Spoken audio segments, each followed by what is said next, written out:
paz do Senhor, meus irmãos.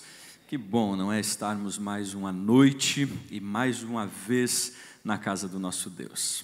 Queridos, dando continuidade, falando sobre os princípios do reino, eu quero te convidar a abrir a sua Bíblia, ou ligar o seu celular, enfim, o seu iPad, o seu tablet, no Evangelho, segundo escreveu Mateus, primeiro livro do Novo Testamento, capítulo 4, versículo 18 ao 22. Evangelho, segundo escreveu Mateus, capítulo 4, versículo 18 ao 22.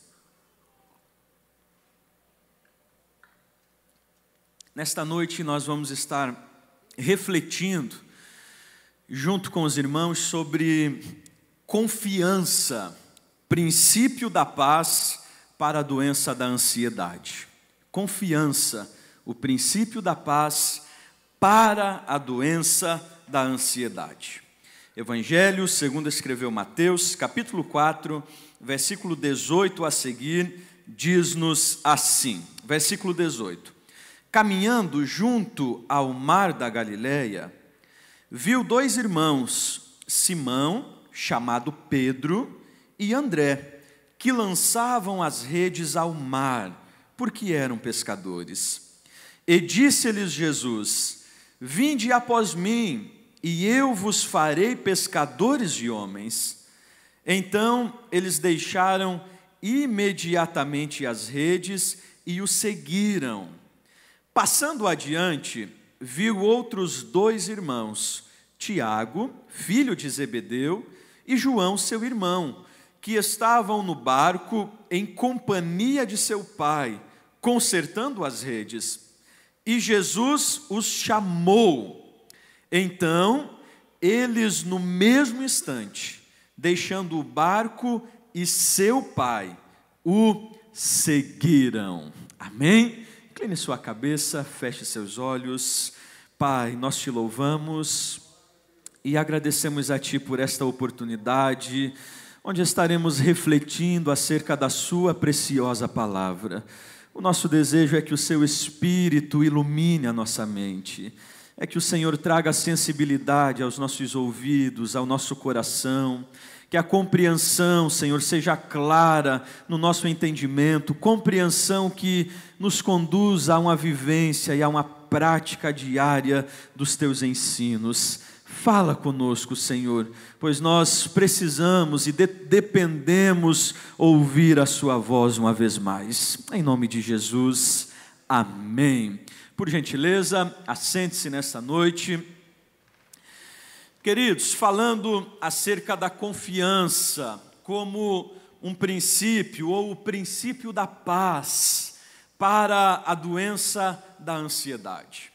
Bem, na verdade, olhando para esse texto de Mateus, nós vamos perceber de forma muito clara a confiança destes homens. Nós vamos perceber de forma muito autêntica a confiança de Pedro e de André, e posteriormente de Tiago e de João, mediante o chamado que Jesus Cristo faz a eles. O texto nos declara que esses homens estavam junto ao mar, os dois primeiros estavam pescando, os outros dois irmãos estavam consertando a rede com o seu pai, e o texto nos declara que Jesus se aproxima deles e os convida para que o seguissem. E é interessante que o texto vai nos declarar que na mesma hora, estes homens, sem titubear, sem pensar, eles acabam deixando o que estão fazendo e passam a seguir o Mestre.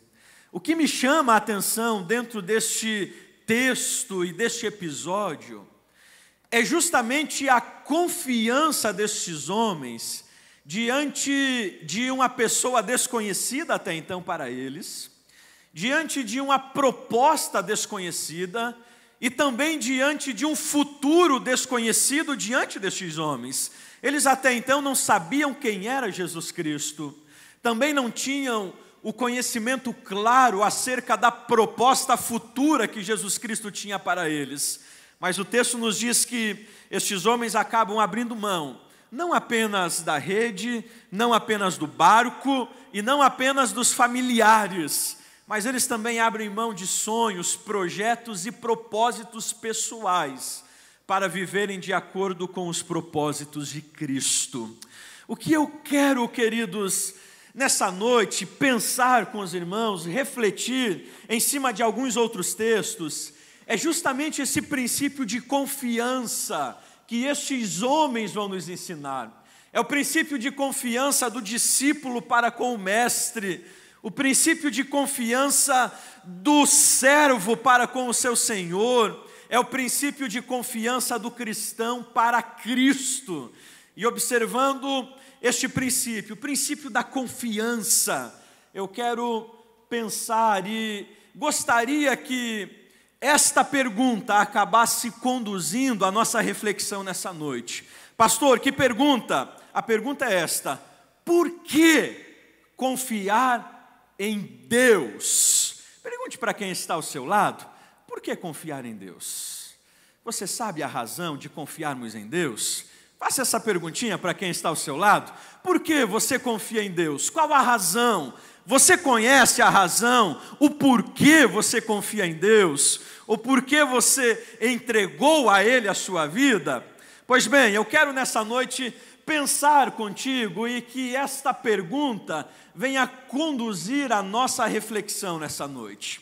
O primeiro texto que eu quero observar com os irmãos é o texto de Mateus 7, 7 ao 11. Pode dar um okzinho aí no Data Show, por gentileza.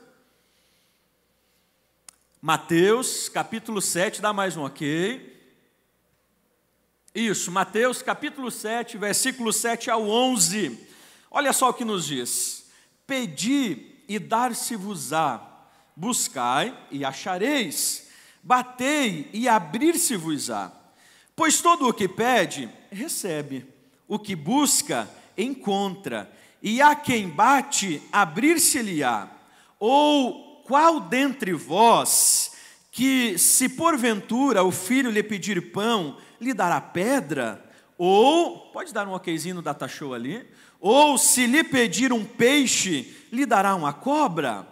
Ora, se vós, que sois maus, sabeis dar boas dádivas aos vossos filhos, quanto mais vosso Pai, que está nos céus, dará boas coisas aos que lhe pedirem. Aleluia. De forma muito clara, queridos, esse texto vai estar trabalhando acerca do princípio da oração. Nós, na verdade, vamos perceber Jesus Cristo, inclusive, fazendo um contraponto entre nós, seres humanos, e Deus. Jesus Cristo vai dizer: olha, vocês sendo maus, a natureza caída habitando em vocês, vocês sendo pessoas que muitas vezes acabam se dispondo para ofender os outros, para machucar, para magoar, para desobedecer e praticar o mal, vocês sabem dar boas coisas aos vossos filhos. Aí Jesus faz um paralelo: quanto mais o vosso Pai que está nos céus não dará coisas boas a vocês. Dentro desse paralelo, queridos, eu não quero destacar a oração ou o princípio da oração que Jesus está tratando aqui, mas eu quero destacar um segundo princípio nesse texto. Pastor, que princípio é esse? É o princípio da essência de Deus. Jesus Cristo, nesse texto de Mateus 7, ele vai estar de forma muito enfática falando acerca da essência de Deus e afastando qualquer dúvida e preocupação dos discípulos sobre a pessoa de Deus. Que princípio é esse? Jesus, nesta declaração, está ensinando que Deus não é um tirano, porém é um Pai amoroso.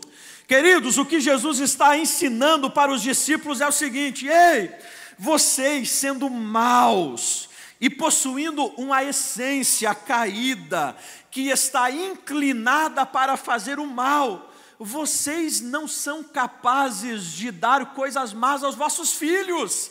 E aí Jesus vai dizer: ei, qual é de vocês? Quantos têm filhos aqui? Faça um sinalzinho assim com a mão. Pois é, Jesus vai dizer o seguinte: ei, qual de vocês que tem filho? E aí o filhinho chega e diz: papai, eu quero peixe. Jesus diz: ei, você vai pegar e vai dar um escorpião a ele? Em hipótese alguma. Ou o seu filho chega e pede: papai, mamãe, eu quero pão. Qual de vocês terá a capacidade de pegar uma pedra e entregar para este teu filho? Aí Jesus está dizendo: ei, vocês são maus, e mesmo assim têm a capacidade de realizar boas ações para os vossos filhos. Aí Jesus declara o seguinte: ei, quanto mais o vosso Pai que está nos céus, e o vosso Pai que está nos céus não possui uma essência maligna e caída, mas a essência do vosso Pai é perfeita. O nosso Deus é perfeito, o nosso Deus é amor, a essência de Deus é amor. Aí Jesus está dizendo: ei, quanto mais Ele não vos dará aquilo que vocês precisam. Queridos, aqui há uma grande verdade para as nossas vidas.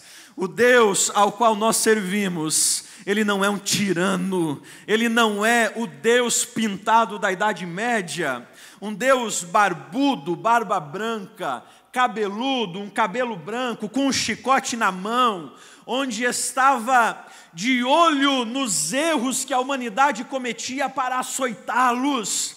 O nosso Deus não é esse Deus da Idade Média, um Deus tirano, e que por muitas vezes essa ideia vai sendo propagada no meio das nossas igrejas, no meio dos nossos ensinos teológicos e doutrinários, um Deus que está à espreita e que não vê o momento que nós venhamos errar para nos açoitar, o Deus que muitas vezes Jó compreende, um Deus que pega-nos e que nos coloca na prova para nos moer. Queridos, o que Jesus está declarando é o seguinte: não, o Deus que vocês servem não é um Deus tirano, mas Ele é um Pai, e Ele é um Pai que possui uma essência perfeita. Além disso, Ele é um Deus que sempre dará coisas boas aos vossos filhos. D.A. Carson vai fazer a seguinte declaração: entendemos que Deus dá boas coisas, mas que talvez não corresponda com aquilo que gostaríamos de receber, porém, Ele sempre nos dará coisas boas. Queridos, uma grande verdade é justamente esta: por que confiar em Deus? Porque Ele é bom, Ele é misericordioso, a sua bondade dura para sempre, dura de geração a geração. E aí, queridos, é justamente por esta razão, nós podemos deitar, dormir em paz, na certeza que Ele tem cuidado de nós, que Ele tem bons propósitos e projetos para as nossas vidas.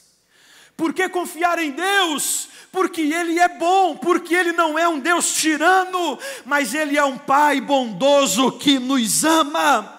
Jeremias 29:11. Eu gosto desse texto.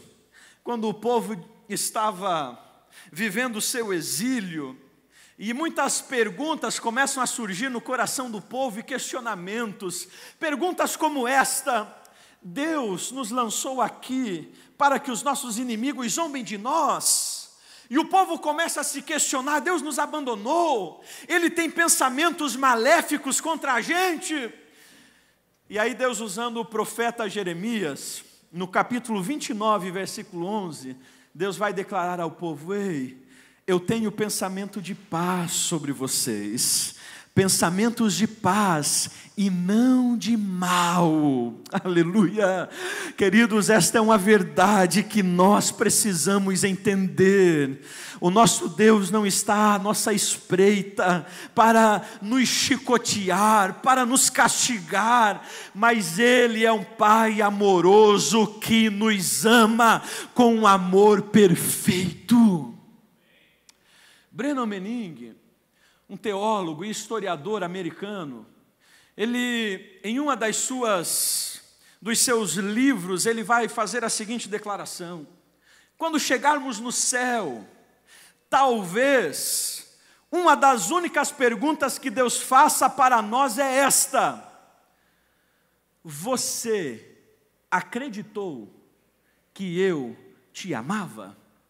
E aí, na sequência da declaração, ele vai dizendo o seguinte, que Deus vai dizer para nós: ei, eu não pedi para você se você ouviu sermões dizendo que eu te amava, não. Eu não perguntei para você se você cantava que eu te amava, não. Mas eu estou perguntando se você acreditou que eu realmente te amava. Queridos, esta é uma das perguntas que nós devemos realizar para nós mesmos. Eu acredito que realmente Deus me ama como sou. Eu acredito que realmente Deus me tem como filho seu. Eu acredito realmente que Deus me ama com um amor perfeito.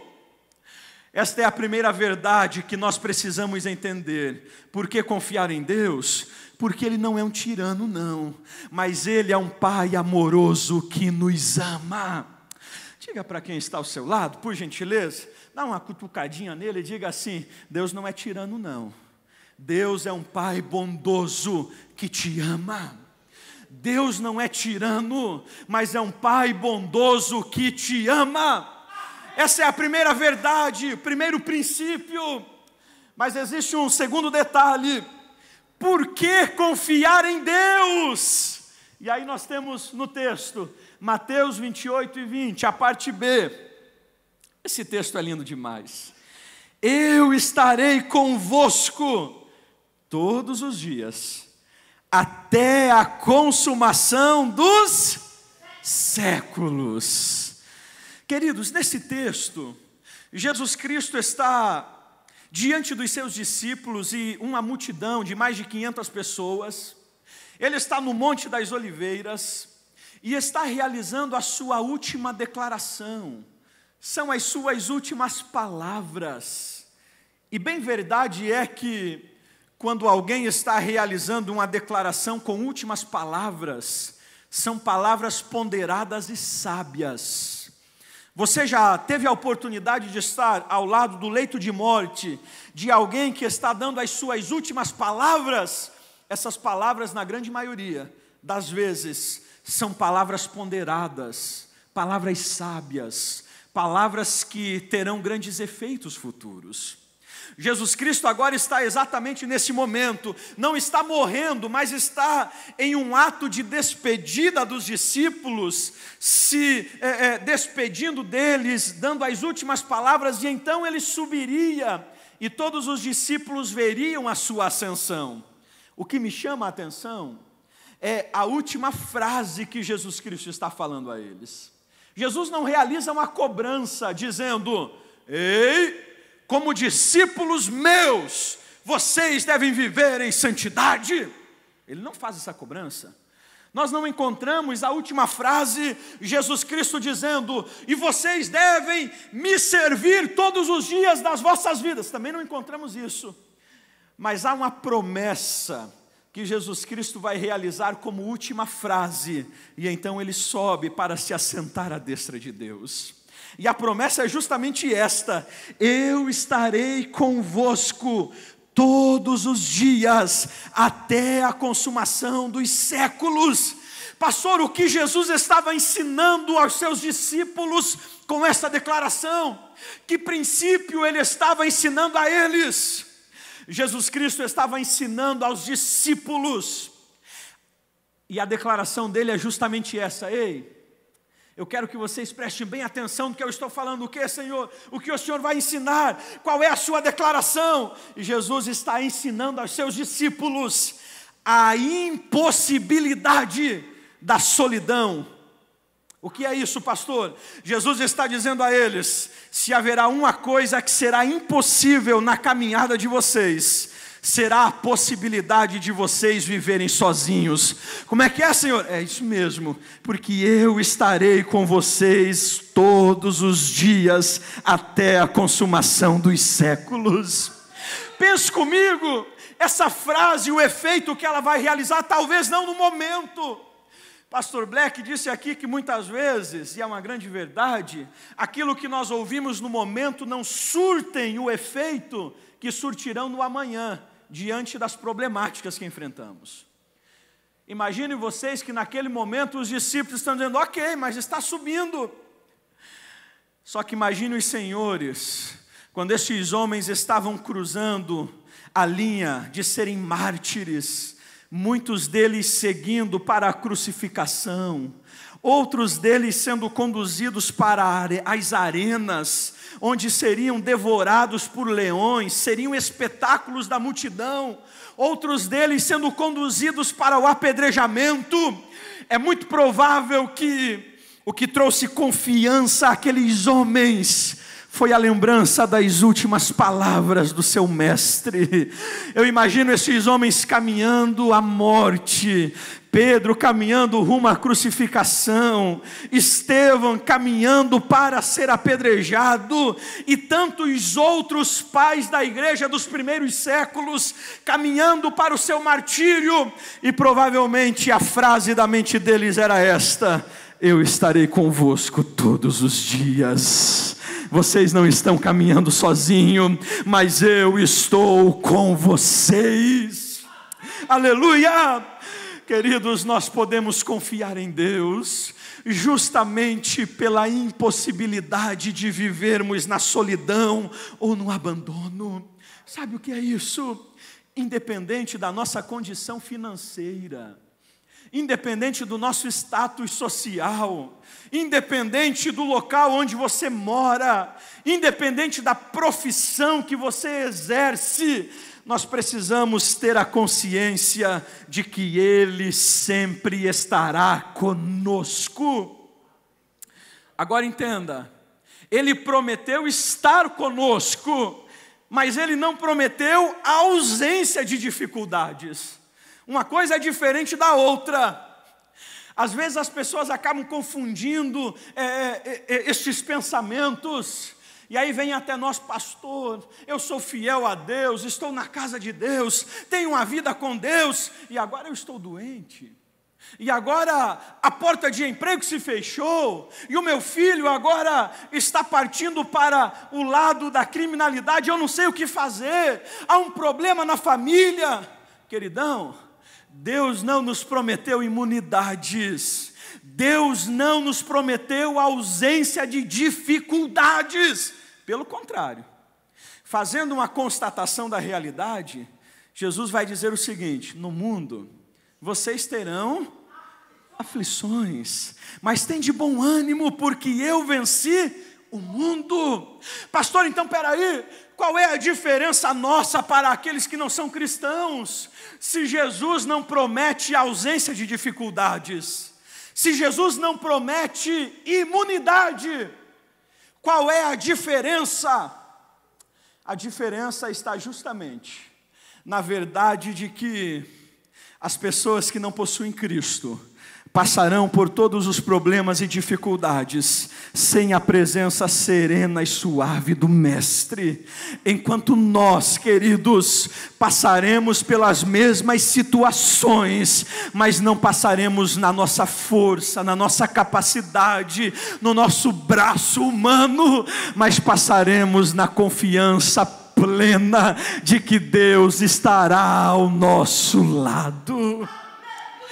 Isaías 43:3, quando passares pelas águas, eu estarei contigo, quando pelos rios passares, ele não te submergirão, quando passares pelo fogo, ele não te queimará, e nem a chama arderá em ti. Salmo 23:4, ainda que eu ande pelo vale de sombra de morte, não temerei mal algum, porque tu estás comigo. Aleluia! Queridos, há uma certeza e uma verdade. Nós confiamos em Deus, porque nós temos a convicção no coração de que nós não caminhamos sozinhos. Aleluia! Em meio às nossas dificuldades diárias, nós temos um Deus que está em nós e conosco. em meio às nossas situações complexas, em meio às suas tentações, em meio às suas batalhas diárias, nós precisamos ter a plena consciência de que não estamos sozinhos. É impossível vivermos na solidão, porque temos a certeza de um Deus que está diariamente conosco. Quando deitamos, Ele está conosco. Quando acordamos pela manhã, Ele está conosco. Quando caminhamos durante o dia, Ele está conosco. Estamos debaixo do cuidado dEle diariamente. Lembre disso. Diante das situações e circunstâncias complexas, por que confiar em Deus? Porque não estou sozinho. Tem um Deus que está comigo e que prometeu que não me deixaria. Seguindo, por que confiar em Deus? E dentro deste princípio, há um outro texto que está em Lucas 8, pode dar um okzinho no data show? Lucas 8, 43 ao 48. Eu vou pedir para um irmão ou uma irmã, pode ler em voz bem alta para a gente, por gentileza? Pode ler. Certa mulher que havia 12 anos vinha sofrendo de uma hemorragia e a quem ninguém tinha podido curar e que gastara com os médicos todos os seus haveres. Veio por trás dele, ele tocou na orla da veste e logo se lhe sanou a hemorragia. Um ok no data show. 45. Quem está lendo? Mas Jesus disse: quem me tocou? Como todos ficassem, Pedro com os seus companheiros disse: Mestre, as multidões te apertam e te oprimem e dizes: quem me tocou? Contudo Jesus insistiu: alguém me tocou, porque senti que de mim saiu poder. Mais um okzinho no data show. A gente vai se acertando aí. Data show vai dando ok aí. 47. Vendo a mulher que não podia ocultar-se, aproximou-se trêmula e, prostrando-se diante dele, declarou à vista de todos, de todo o povo, a causa por que lhe havia tocado, e como imediatamente fora curada. Então lhe disse: filha, a tua fé te salvou, vai-te em paz. Amém. Esse texto é conhecido. Pastor, é o texto problemático da mulher que possuía um problema, uma hemorragia. Sabemos que socialmente ela era considerada impura. Sabemos de todas essas prerrogativas relacionadas à mulher e à doença. Mas é interessante, queridos, que o texto vai nos declarar que ela gastou tudo o que possuía, mas sem resultado algum. Pense bem, essa mulher, se tivesse um carro e uma casa, primeiro começa vendendo o carro, vou vender o carro, vai para as consultas particulares, paga exames, e o médico vai tentando resolver e não há solução. De repente vem alguém e diz: olha, tem um médico lá na cidade tal, é um especialista nessa área, e aí vai indo, e de repente a mulher vê que as economias delas se foram, ela vende a casa, e ela vai investindo, e de repente ela não tem mais um tostão, e o texto nos diz que ela continuava com o mesmo problema. Imagine os irmãos, e o problema, o texto nos diz que ia piorando, com certeza. Todos os bens que ela tinha se perdendo, o problema não sendo sanado, com certeza a doença ia piorando na vida daquela mulher. Só que há uma sequência interessante em que o texto vai nos ensinar que ela, em um determinado momento, vai até o mestre e ela cruza a multidão. A gente conhece a história, toca na orla da veste do mestre, sai virtude, ela é curada e nós entendemos toda a situação que acontece. O que eu quero chamar a atenção a você nessa noite é a mensagem que fica clara dentro deste milagre. Qual é a mensagem, pastor? A mensagem, queridos, que fica clara dentro desse texto é esta: pare de lutar sozinho.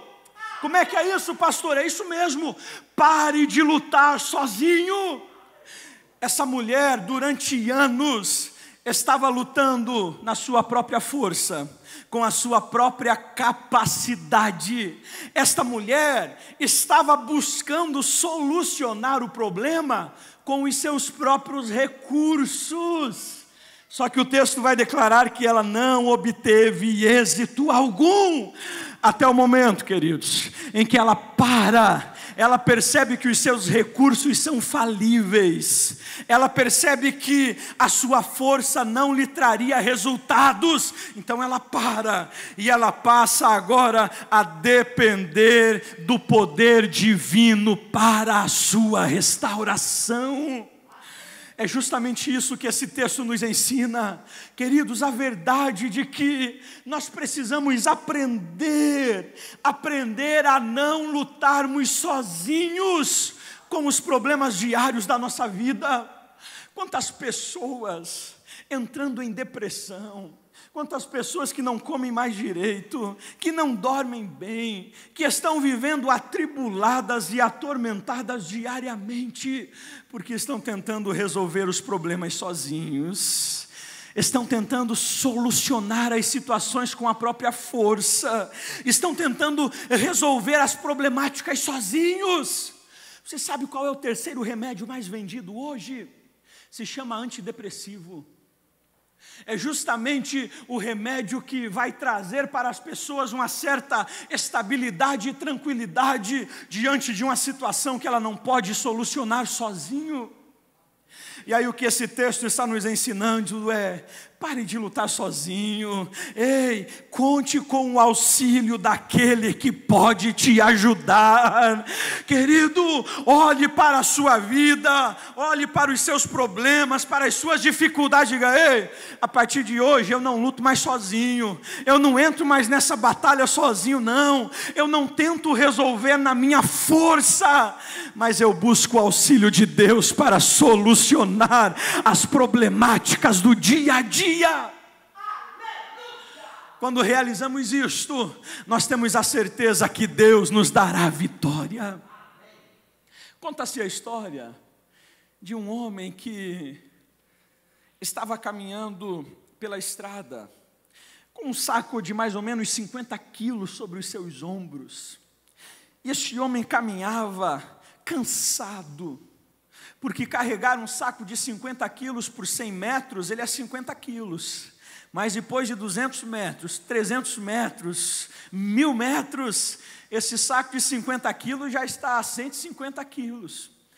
De repente, outro senhor com uma carroça, passando por ele, para e diz: você quer uma carona? Quero. Então sobe. Aquele moço com aquele saco de 50 quilos sobe na carroça. E os dois seguem viagem conversando. No decorrer do percurso, aquele homem que estava conduzindo a carroça olha e percebe que aquele viajante estava sentado na carroça, sentadinho, bonitinho, mas estava com aquele saco de 50 quilos nas costas.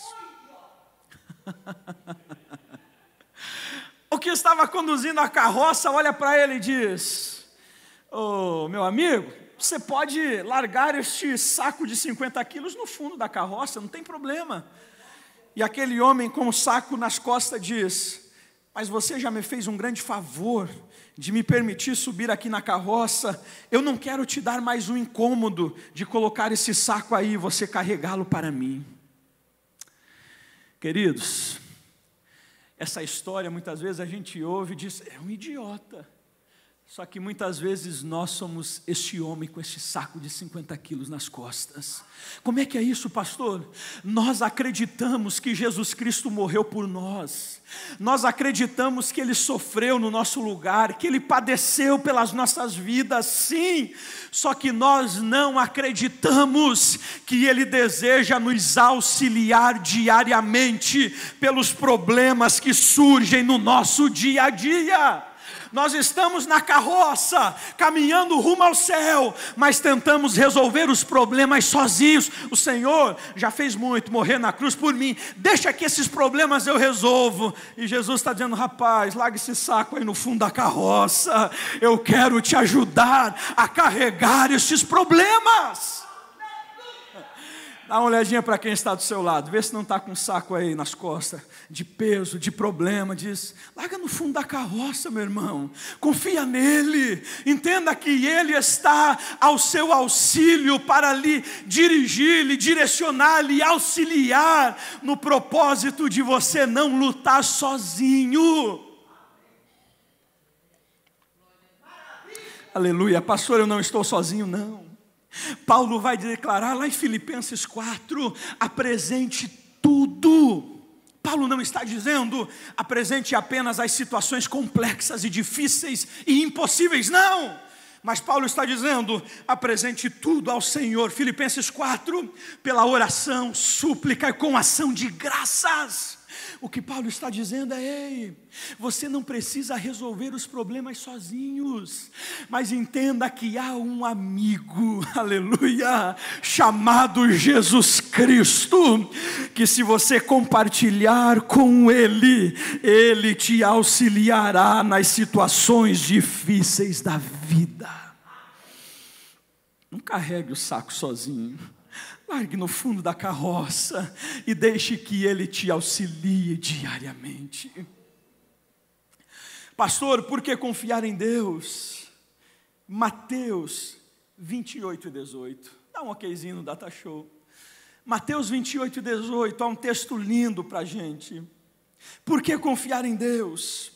Mateus vai declarar o seguinte: Jesus, aproximando-se, falou-lhes dizendo: toda a autoridade me foi dada no céu e na terra. Durante o ministério de Cristo, nós vamos perceber de forma muito clara Ele demonstrando essa autoridade e dominando tudo o que estava à sua volta. Nós vamos perceber Jesus Cristo mostrando autoridade sobre as enfermidades e curando os enfermos. Nós vamos perceber Jesus demonstrando autoridade sobre a natureza, dizendo para o mar: acalma-te, para o vento, fica quietinho aí, tranquiliza a situação. Nós vamos perceber Jesus Cristo demonstrando autoridade sobre os demônios. Ele chegava em locais e os demônios: tu és o Cristo, calado, fica caladinho aí. Jesus não dava entrevista para demônios, não batia papo com ele não, como é feito hoje aí em alguns locais, mas ele dizia: caladinho, fecha a boca, não quero papo com vocês, sai fora. E os demônios saíam. Jesus demonstrava autoridade sobre os demônios, mas também demonstrava autoridade sobre a morte. Chegou diante de Lázaro, da sepultura de Lázaro, e diz: Lázaro, vem para fora. Só que é interessante que em nenhum momento, até a ressurreição, Jesus vai declarar publicamente. Só que agora nesse texto, pós-ressurreição, nós vamos encontrar Jesus realizando esta declaração pública: é-me dado todo o poder, ou toda a autoridade no céu e na terra. Jesus está declarando que a partir desse momento Ele possuía toda a autoridade, não apenas no céu, mas na terra, não apenas diante dos seres invisíveis, mas também dos seres visíveis. E queridos, esse texto vai nos revelar uma peculiaridade e uma grande verdade. O que Jesus está declarando? Jesus está declarando o seguinte: que o seu domínio é absoluto e ilimitado. Aqui há uma grande verdade, o porquê nós confiarmos em Deus. Porque eu e você servimos a um Deus que possui o domínio sobre todas as coisas, sejam elas terrenas ou celestes, sejam elas visíveis ou invisíveis. Jesus Cristo possui o poder de todas e sobre todas as coisas. Queridos, aí Isaías vai declarar no capítulo 40 e versículo 12, olha só que texto lindo: quem mais poderia ter na concha de suas mãos os mares e os oceanos? Quem mais seria capaz de medir, palmo a palmo, o céu tão imenso? Quem poderia medir o peso da terra, cada montanha e cada morro? Isaías está dizendo: ei, todas as coisas estão sob o domínio completo dEle. Ele está sob o controle e no controle de todas as coisas. Queridos, nós precisamos aprender a confiar em Deus, porque temos a certeza de que todas as coisas, sejam políticas, religiosas, familiares, todas as circunstâncias estão sob o domínio eterno de Jesus Cristo. Aleluia! Anos se passam, impérios se levantam e caem, governadores se levantam e caem, alianças são firmadas, mas são quebradas, nações acabam ganhando visibilidade no cenário nacional, mas posteriormente também são derrubadas. Só que nós precisamos entender que, mesmo diante de todas estas inconstâncias, o nosso Deus permanece no controle de todas as coisas. Querido, quando eu e você estivermos preocupados, olhando o cenário político, o cenário geográfico, o cenário atual que nós estamos vivendo, quem de nós já não se preocupou com isso? O que será dos meus filhos amanhã? Como será a educação no amanhã? Como será se hoje já está complicado e no amanhã? E a gente vai se preocupando. Só que aí eu e você precisamos nos lembrar de Isaías no capítulo 6. Chama a atenção que Isaías entra no templo. O texto vai dizer que Uzias havia morrido, o rei. Isaías estava, parece que meio deslocado, preocupado, havia incertezas políticas, religiosas, o clima não era nada bom dentro daquele contexto. Isaías entra no templo, e Deus vai realizar uma declaração fantástica para Isaías, estrondosa, mas sem palavras. Como é que é, pastor? É isso mesmo, Deus vai realizar uma declaração sem palavras para Isaías. Quando Isaías tem uma visão, e ele vê Deus, e o texto mostra que Deus estava o que mesmo? Assentado sobre um alto e sublime trono. O que esse texto está declarando, pastor? Deus não estava, querido, de um lado para o outro, perguntando: e agora? Como é que eu vou fazer aqui? Como é que eu vou resolver essa situação ali? Isso aqui eu não posso deixar. Não. Deus estava dizendo para Isaías: aí embaixo está um caos, aí embaixo está uma instabilidade total, está uma problemática toda. Só que tem uma coisa, tenha certeza de algo.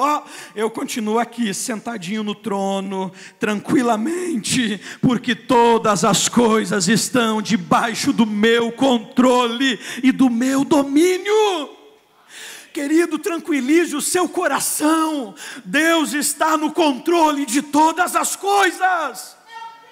Há uma baderna política que estamos vivendo, sim. Há uma instabilidade em todas as áreas da nossa nação, eu sei.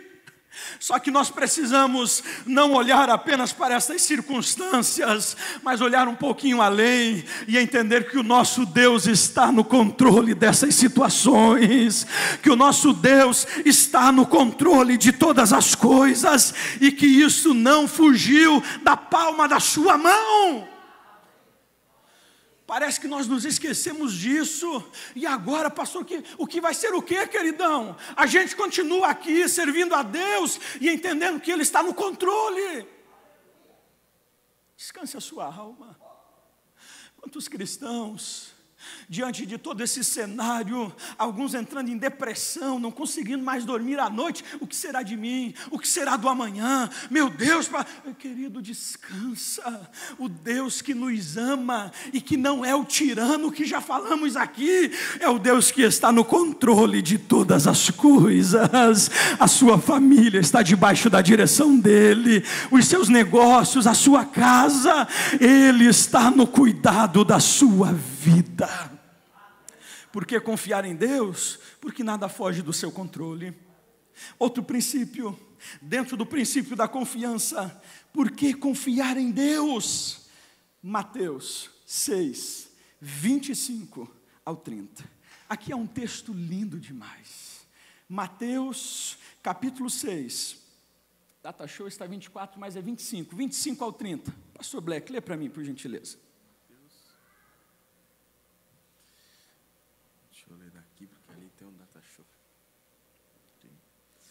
Essa versão é igual. Mateus 6, 25. Diz assim: por isso vos digo, não andeis cuidadosos quanto à vossa vida, pelo que haveis de comer ou pelo que haveis de beber, nem quanto ao vosso corpo, pelo que haveis de vestir. Não é a vida mais do que o mantimento, e o corpo mais do que a vestimenta? Olhai para as aves do céu, que não semeiam, nem cegam, nem ajuntam em celeiros, e vosso Pai Celestial as alimenta. Não tendes vós muito mais valor do que elas? E qual de vós poderá, com todos os seus cuidados, acrescentar um côvado à sua estatura? E quanto ao vestuário, por que andais solícitos? Olhai para os lírios do campo, como eles crescem, não trabalham e nem fiam. E eu vos digo que nem mesmo Salomão, em toda a sua glória, se vestiu como qualquer deles. Pois se Deus assim veste a erva do campo, que hoje existe e amanhã é lançada no forno, não vos vestirá muito mais a vós, homens de pequena fé? Amém. E há uma expressão no versículo 25 que Jesus vai declarar aos discípulos: não andeis ansiosos pela vossa vida.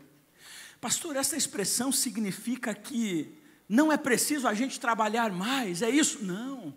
Essa expressão está significando que não é preciso nós buscarmos um aperfeiçoamento na área empresarial, que não é preciso mais a gente realizar cursos, especialização, não, nada disso. Jesus não está orientando o homem a não trabalhar, pelo contrário, a Bíblia repudia e rechaça qualquer indolência ou preguiça ou preguiçoso. Essa expressão, não andeis ansiosos, dentro do grego ele significa não seja atraído para vários sentidos. Traz a ideia de uma pessoa que não consegue desempenhar uma única coisa em paz. Enquanto ela está trabalhando aqui, ela já está pensando no trabalho B, que será amanhã, ela está pensando na problemática C, que será depois de amanhã, e ela está pensando na problemática Z, que será lá de dezembro. Então ela não consegue fazer nada em paz. É praticamente a mesma expressão que Jesus vai usar para Marta. Marta, Marta, você anda atarefada fazendo muitas coisas. Faz aqui, vem aqui, lá. Essa ideia de não andar ansiosos é a ideia de não viva atormentado, não viva angustiado com muitas preocupações. O que Jesus está orientando no texto é o seguinte: ei, não viva um estado de angústia e preocupação diária. Você está aqui, mas preocupado com o amanhã, preocupado com o depois do amanhã, preocupado com as situações daqui um mês, daqui 2 meses. O que Jesus está ensinando para os seus discípulos é a confiança em Deus. E aí, parece-me que os discípulos olham para Jesus, parece-nos, e diz o seguinte: mestre, mas como a gente confiar em Deus? Aí imagine você que um barulhinho começa a soar e aves estão passando sobre a cabeça deles. Jesus diz para eles: ei, olha para cima, Jesus é fantástico no seu ensino, não é? Os discípulos e aquela multidão olha para cima e Jesus diz: estão vendo as aves dos céus? Elas não plantam, elas não cegam, não colhem, mas o Pai do céu dá o cuidado diário para elas. Aí os discípulos: mas as aves estão lá em cima. Aí Jesus diz: ei, olha para baixo. Eles olham para os lírios. Jesus diz: estão vendo esses lírios? Esses lírios não tecem, esses lírios não fiam, esses lírios não têm máquina de costura, eles não trabalham 24 horas por dia fiando, não, mas o vosso Pai veste eles com tamanha perfeição, que nem mesmo Salomão se vestiu assim em toda a sua glória. Aí Jesus olha para eles e diz o seguinte: ei, quanto mais vocês, homens de pequena fé. Jesus está dizendo para eles: ei, vocês não são maiores e não são mais importantes do que as aves dos céus que hoje estão aí e amanhã já não estão mais. Vocês não são mais importantes do que as ervas do campo que vão para o forno. Claro que vocês são mais importantes. Jesus está dizendo para os discípulos: ei, aquele que dá o maior, que é o corpo, não dará, não fornecerá o menor, que é a vestimenta, o alimento, e onde moraremos, e o que vestiremos, e o que beberemos. Queridos, o que Jesus está ensinando nesse texto é o princípio do cuidado integral de Deus para com as nossas vidas. O que Jesus está ensinando nesse texto é justamente este princípio, o princípio do cuidado integral de Deus para as nossas vidas. Jesus está dizendo: ei, é Deus quem dá o cuidado e a manutenção diária para a natureza. Vocês acham que Ele também não dará o cuidado e a manutenção diária para vocês? Queridos, Jesus está ensinando aos seus discípulos esta grande verdade: descanse em Deus, entenda que Ele prometeu cuidar de nós. Só que aqui há um detalhe. Eu usei essa expressão de forma intencional, cuidado integral de Deus, porque muitas vezes a nossa compreensão é que Deus está preocupado apenas com o nosso espírito.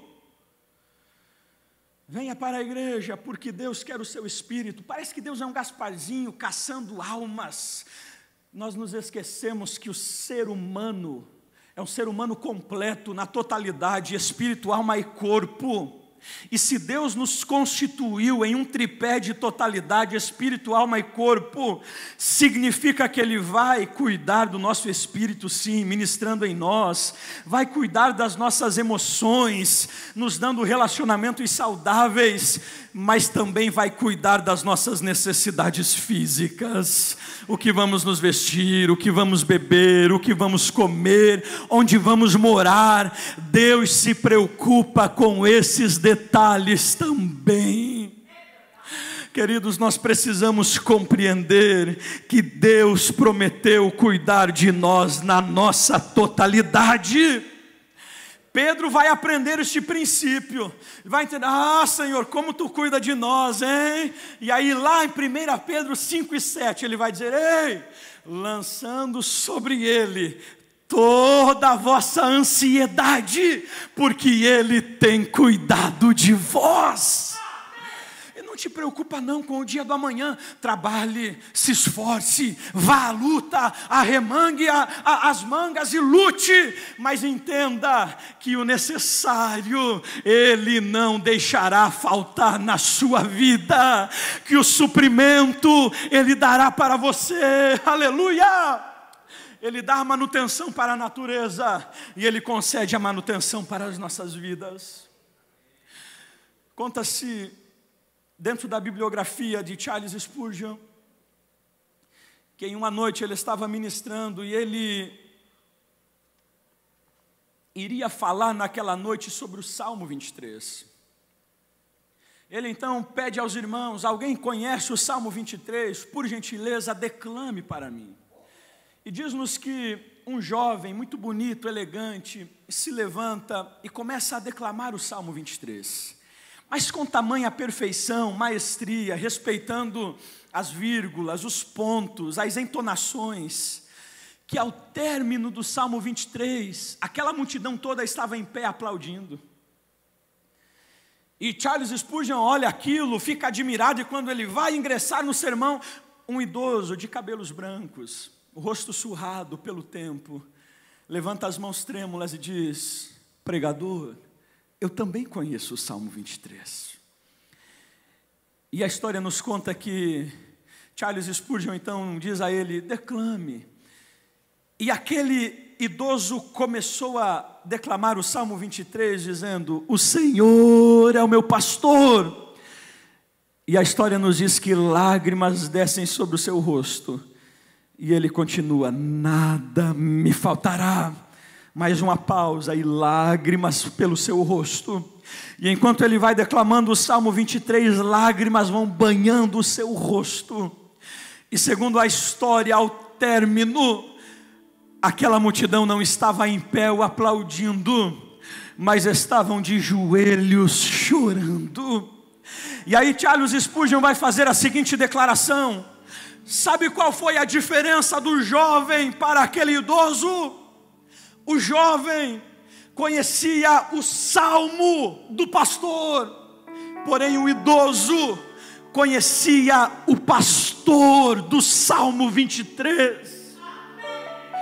Aqui há uma grande realidade para as nossas vidas. Não basta eu apenas conhecer esses textos, não basta eu apenas saber de cor esses textos, eu preciso experimentá-los. Eu preciso viver a prática desta verdade na minha vida. Eu preciso ter um entendimento de que Ele cuida da minha vida de forma integral. Se coloque de pé nessa noite. Diga para quem está ao seu lado, com muito carinho, pegue na mão dele e diga: Ele prometeu cuidar da sua vida. Por isso confie nele, descanse nele. Ele prometeu cuidar de você.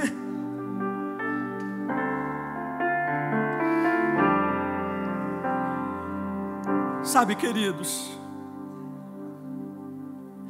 eu tenho uma pequena, eu tenho dois, na verdade, pequenos, mas eu tenho uma pequena de 2 anos e 6 meses, a Bianca. E a Bianca ama iogurte. Ela come 2 potinhos de manhã e 2 à tarde. E agora o maninho dela está competindo, come também. Estou precisando de uma parceria com os donos de iogurte aí. Só que há um detalhe. Todas as manhãs, e às vezes ela ainda está na caminha dela, eles levantam muito cedo, acordam muito cedo. O meu pequeno é a mania de 5:30 da manhã, 6 horas, ele está acordado. E quando ela acorda na cama, às vezes ela já diz: papai, na linguagem dela, quero o Gucci. E aí a gente vai, pega na geladeira, traz e dá a ela. Mas acontecem algumas vezes que naquele dia, naquele momento, não tem iogurte na geladeira. E aí a gente tenta enrolar ela. E aí eu sento e digo: filha, não tem, olha ali na geladeira, mas o papai depois vai comprar, ok? Ela diz: ok. Eu saio, eu posso fazer qualquer outra coisa, posso ir para o culto, ir para qualquer outro local, mas quando eu chego em casa, que eu abro a porta, ela sai correndo da onde ela está, ela vem até mim e diz: papai, trouxe o meu Gucci. Meu irmão, se eu chego em casa e estou subindo o elevador e lembro que não comprei, eu tenho que voltar. Como que ela tem tanta certeza de que o papai dela sempre trará o iogurte dela? É uma confiança cega, é uma confiança infantil e quase que boba, mas é uma confiança tão cega que ela sabe que não precisa fazer nada. Ela não precisa barganhar comigo, ela não precisa limpar a casa, trabalhar para eu... Não precisa, não há barganha. Eu trago porque eu a amo e eu sei que faz bem para ela. Não tão bem assim para a saúde, mas faz bem, ela fica feliz. E quando a gente se torna pai, nós vamos aprendendo algumas coisas a mais. E quando eu estava pensando nesse texto, o Espírito Santo me lembrou desse acontecimento. E o que surgiu muito forte no meu coração é justamente isso, querido.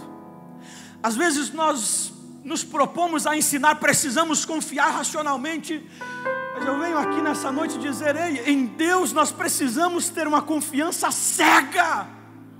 Sabe o que é isso? É dizer: Senhor, todas as coisas dizem ao contrário, mas eu confio em Ti cegamente.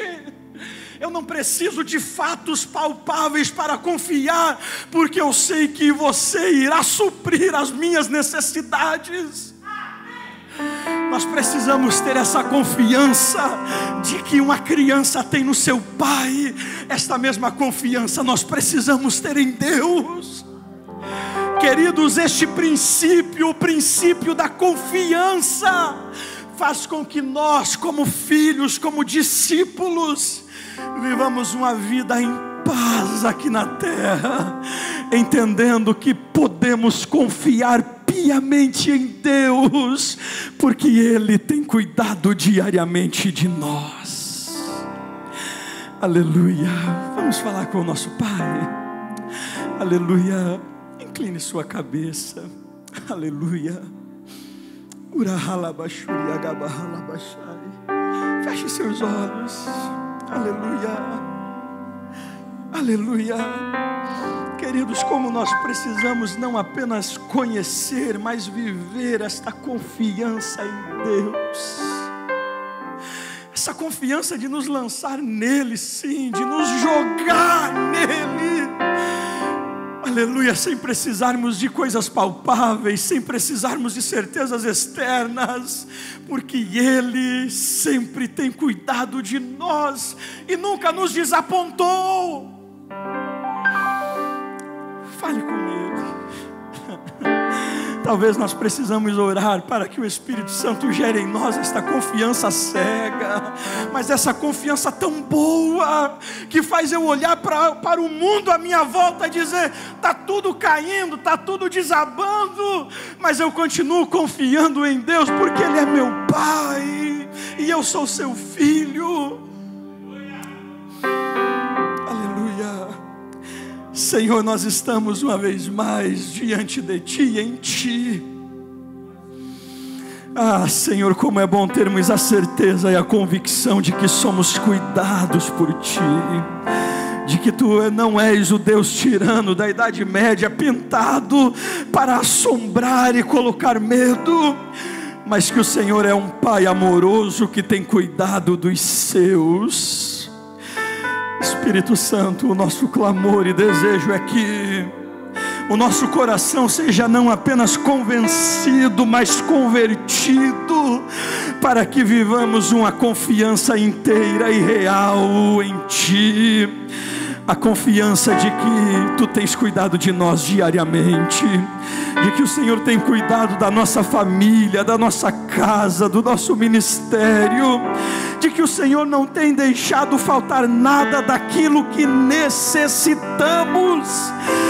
Senhor, de que somos importantes para Ti.